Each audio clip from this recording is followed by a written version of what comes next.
So the NBA season resumes on July 30th at the Disney World Resort down in Orlando, Florida. Now, for starters, let me just say, I'm happy about the NBA coming back, but I wish that they were able to, play on their home courts in front of their fans and everything like that. But obviously, due to COVID-19 coming around, that can't happen. So they had to resort to going down to Orlando, Florida, playing at the Disney World Resort.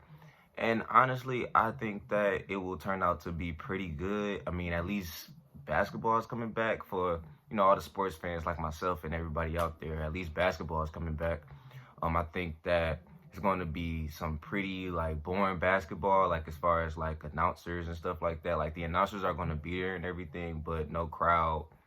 Not going to be really any loud cheering and stuff like that. So it's going to be kind of weird to watch, but I think that this is going to be pretty exciting because you got two different bubbles. You got the bubbles with the teams that's already in the playoffs and trying to get into the playoff picture. Then you got the bubbles of the teams that's not really going to be in any type of playoff contention. I think the bubble with the teams without the playoff contention, I honestly feel like they should just go ahead and have an off season. I feel like they're not really, I don't know if anybody's really going to be trying to pay attention to teams that's not involved in the playoffs. I mean, don't get it twisted. My team, the Pistons, they're not in the playoffs, but I'll be paying attention a little bit to what's going on. But for the real bubble, I'll call it the real bubble for right now. For that particular bubble, that bubble is going to be crazy. You got all the teams, playoffs, fighting for the playoffs. What I said in the intro video about the Zion Williamson situation, I do feel like they're trying to push him into the playoffs. They're about 4 or 5 games out of playoff contention, and they have to play 8 games. So literally, they have to win every single game the Pelicans do. And from the look of it, they had one of the easiest schedules in the remaining games left before playoffs begin.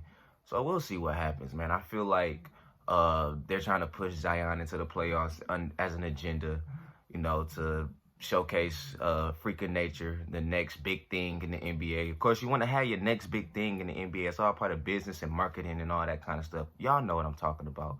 But I do think that I think the Grizzlies are going to take that 8th spot, honestly. I think that's what's going to happen. I feel like Ja Morant is going to win Rookie of the Year. I feel like he deserves to win Rookie of the Year. Even though Zion in the games he's played, the small amount of games he's played this season, showcased a lot of talent, did his thing, and I love what I watched from him. But Ja Morant been balling out all year long. He's been leading the Grizzlies all year long. Got him in the playoff picture. Nobody expected the Grizzlies to be in the playoff picture this year. Let's be honest. Nobody expected the Grizzlies to be in the playoff picture this year.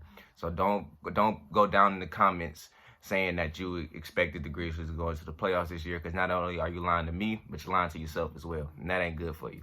But I do think that the playoffs are going to be really interesting. They're going to be really, really interesting. The Western Conference is going to be fun to watch. Western Conference is going to be very, very fun to watch. I think the Lakers are winning the title. Even though they did just take a massive, massive loss with Rajon Rondo, I do think that the Lakers are going to win the championship this year. I think it's going to be the Lakers and the Bucks in the finals. Nobody's beating the Bucks out the East. I feel like Giannis is a freak of nature, just like Zion Williamson, a freak of nature. Let me talk about for a second the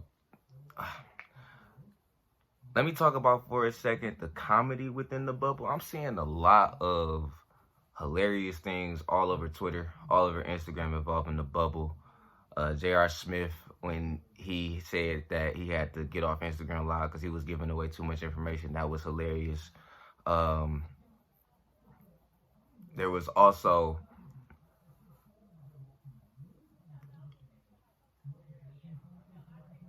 the players even saying like Postmates is available.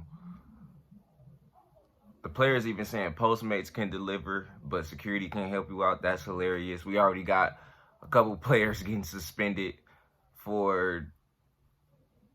We already got a player getting suspended for breaking quarantine rules. Richaun Holmes, he broke quarantine rules, so, he has to quarantine and all that kind of stuff. It's it's kind of funny seeing what they're doing with everything, like making sure the players are safe, and I love it. Don't get it twisted. I love it that they're making sure the players are safe, but it's just funny seeing how the players are reacting to everything, and how even on Twitter, it was a female on Twitter.